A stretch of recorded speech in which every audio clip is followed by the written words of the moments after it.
Hi John, Paul. Again, sorry about this evening, but I'm going to take the time we allocated for this to do a couple of videos for you, so at least you can have a play over the next couple of days while I'm on site with my other client.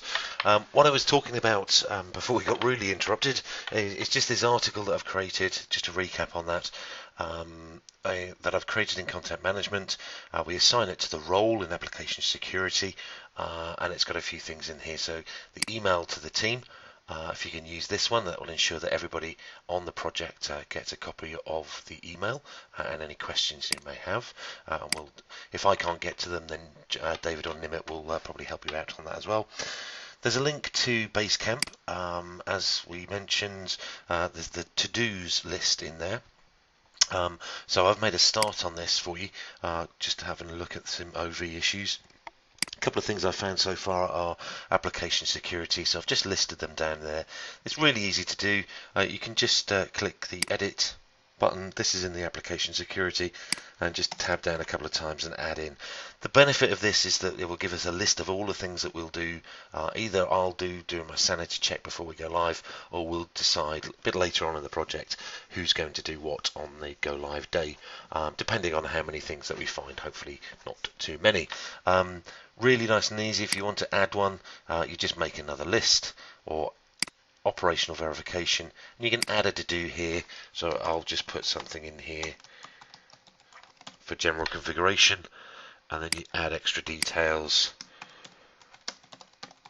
type in here and add the to-do, and what happens is that will store in Basecamp, and that will be available for us to go and look back on all the different parts of the application. So it's all pretty straightforward. There's a link here also to product guides. This will go to AV Connect Online. If I think you've got your details for this, but there's a link through to all the 6.8 product documentation. So have a look through those. And I've also added this, uploaded a file to the article media, which we can do now, and I've created a link from here. So this will just download. It's just a little Excel sheet with all the list of all the things that we're going to create and go through. So there's quite a lot of them. I've just done a pivot table here, but there's 224, but we probably won't look at all of these. What we'll look at is probably the online, but we probably won't do the address gateways maybe, and the installation files. And most of these, in actual fact, a lot of them are actually just one line information. So we're saying that we can run BI reports against a BI query now. If I look at the online section here, it's 35 of them.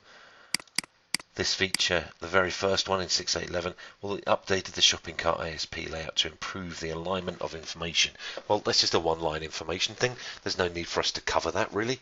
Obviously, you can have a look at that and come back with any questions. But don't be freaked out that there are over 200 points here. Some of them we will use and some of them we just won't. So this is really the kind of shopping list, first of all, that I'd like you to go through and just kind of cherry pick the different areas, and maybe mark on here and send over this link, the files about what you feel you wish to cover, and that will help us prioritize ready for the go live upgrade. Okay, the first thing I wanted to show, and for a little bit of homework for you, is to do with the date formats that we have in 6.8, and it's all to do with localization.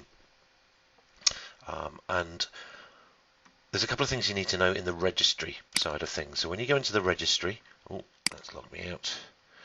When you go into the registry, it's probably a part of the registry that you've very rarely, or if at all, gone into. But if you expand EN and come down to primitives, now is the subtypes information that we're interested in. And if you scroll down in this list, you'll see that there are some short, medium, long date and times, just short date and short time, etc., etc., all of those things. So if I click on that node, you'll see the formats at which we now take place.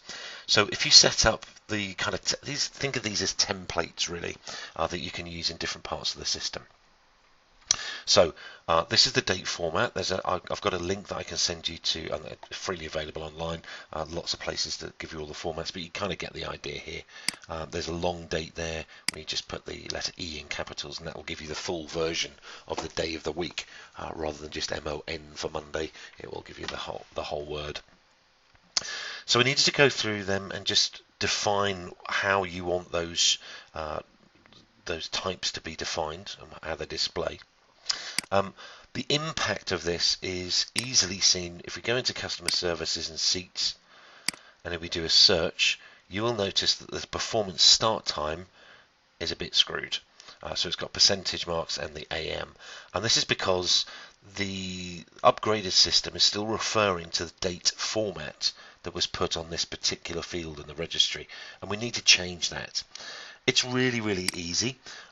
It's again in the registry, because that particular seat searches the performance. We're going to look at collection objects, because that's the data that we're looking at, and we're going to go down to TS Performance CO, and then Fields, and then scroll down to the bottom, and you will see Start Date. And this is probably what you're used to in the previous version. This is where we put the format in, and that's what makes it the AM and PM. That's what's coming through. But we need to get rid of that, and we need to set the subtype and choose one of the options of those primitive subtypes that we've just defined. So if we put long date and time in, it will pick up the format from that primitive subtype. And once we have applied this, okay, registry updated. I'm just going to flick to another screen to go back and to reload that registry node. And what we should see here, if we go back into Performance CO and the fields and go back to that start date, I may have to log out and log it back in again. No, it's done it for us. You'll notice now that because we've made that change, the format field has now disappeared, and it's picking up that format from the subtype. So if we now go back, I will just log out and log back in again just to make sure it has picked up the change.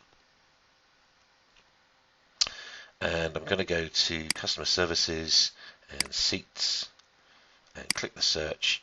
We should now see, there we go, the long date and time format for the performance start dates rather than the percentage marks. So there's probably going to be a lot of fields if you have configured date formats about various things that will need to change, and it's just I do have a script that will go through the registry and search for nodes that do have the date format assigned to them, so I will look to run that for you, but there might be some that misses, I will be honest. So if you do notice anything through the checking of the desktop and more importantly the online, because that's going to be customer facing, just make a note of them in Basecamp or drop me an email and I'll put them onto Basecamp for you. We just need a list of all the ones that we're going to change. So more information on that as I run this script, and that's one of the things that will probably chivvy up between us on the go live day. So that's in all the registry. The question is going to be about, you can see it on the screen, but you might not know in the registry where that field is. That's fine. That's what I'm here for. Just bang me an email and I'll either let you know the node and I'll record it, or we can work it out. I'll show you ways in which you can do that. But don't worry about it. Stick it on an email, stick it on Basecamp, we will sort it. The most important thing about it is that we have the list so that when it comes to production again, we'll be able to change them just before we actually go live. There's one other important place that these primitive subtypes and the date formats come into play, and that's in general configuration and the ticket templates. So on an admission ticket, or any ticket in actual fact, that has got a date on it, you will need to change that as well. So it's quite easy. We're looking at the different elements, and if I click on, I'll find a performance start time, maybe. There we go, performance start time. So at the moment that's not going to render very well because it needs a subtype. There's a new subtype field that's come into the element, and again we just need to change and choose one of those date formats that we can and they've pulled through from the registry, and that's pulled into this list as well. So if I put short date and time just as an example, click OK, I like the fact that you've really delete everything. I like that. I might pinch that, but when we do that, so well, there we go. I've updated that ticket template for that PDF size or format. So we'd need to do that on every single ticket template that has a date format in it. Now, there is another easier way to do this, because we can look potentially at future performances and run a BI query that will tell us which ticket template is assigned. So out of the 112 that we've got here, my guess is that you're not using all of those at this point, so I'll give you a list of the things that I think are for performances in the future. So it may be a quicker route to do that, and there might only be sort of 20 or 30, which is more than manageable. If it's not, if all 112 are, then let's talk about that. We may be able to script that to save us going in and doing it manually, but I'll run that BI query for you, and that will give us information. So that's the homework, guys. Quite a lot to take in there. There's a lot of date formats, a lot of information on the AV Connect. Have a look at that, see if you have any problems. But that should keep you quiet for another couple of days. Please do feel free to email me. I am on site with another client, but I will be answering emails, or at least see them, and I'll respond to them when I finish my day here. Hope that's okay. I'll also send out an invite for Monday. Many apologies again about today. Thank you for your patience and understanding, and we'll speak soon. Take it easy.